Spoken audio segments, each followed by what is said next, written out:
very satisfying. I love doing this.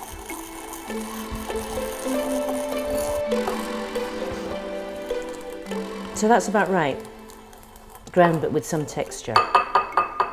So this is a very simple dressing. I mean, it just takes 2 seconds. So who says Japanese cooking was difficult? The other really important ingredient in Japanese cooking is a stock called dashi. And the reason it's so important is because it's the basis of nearly all Japanese recipes. It's the basis of dipping sauces, of dressings, of simmering liquids, everything. And it's made from kelp or kombu, this dried seaweed, and also katsuobushi, which are these flakes of dried bonito.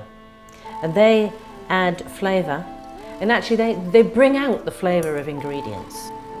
Okay, so now this has come to a boil, so then we're going to tip in our bonito flakes and leave those for about 30 seconds, just to add some flavour. For a richer tasting stock you can leave them a bit longer. For a delicate one, not very long at all. So I've cut some watercress here, quickly blanched it, and now I'm going to pour off the water, and then immediately I'm going to put it into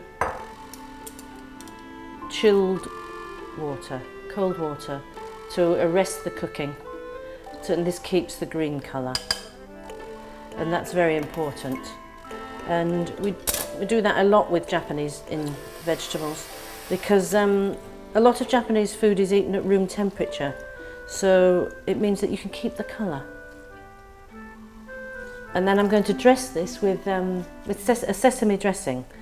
And the sesame dressing, again, can be used with spinach, green beans, mange tout, broccoli, anything you like. But the important thing is that the vegetables keep their green colour, and it's served at room temperature. So roughly chop the watercress, roughly mix,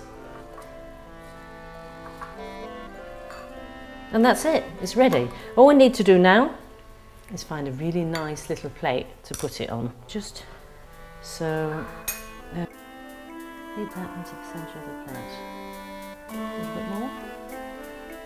When you arrange Japanese food, you arrange it in a heap in the centre of the dish, and it's important that there's a lot of space around the food, because the dish is as important as the food. You want the food and the plate to sort of have a conversation with each other. So the thing that makes Japanese cuisine really distinctive, though, is the way that a Japanese meal is composed. So you would have lots of different cooking styles in one meal, and you would never have 2 cooking styles the same. So you wouldn't have, for example, 2 deep-fried dishes like fish and chips. Here we have a deep-fried dish, but then we've also got a grilled dish, a little bit of a simmered and a dressed, and rice and the soup. And the other important thing about Japanese, and the thing that makes it really distinctive actually, is the tableware. As you can see, they're not matching, they're all beautiful. And a particular shape of dish is used for a particular cooking style. So you know that if you have a long flat dish like this, then it's going to be used for grilled or deep fried food. And if you have a small deep bowl like that, it's for a dressed dish or for a simmered dish. And pickles are always served on very small little korsara, small saucers.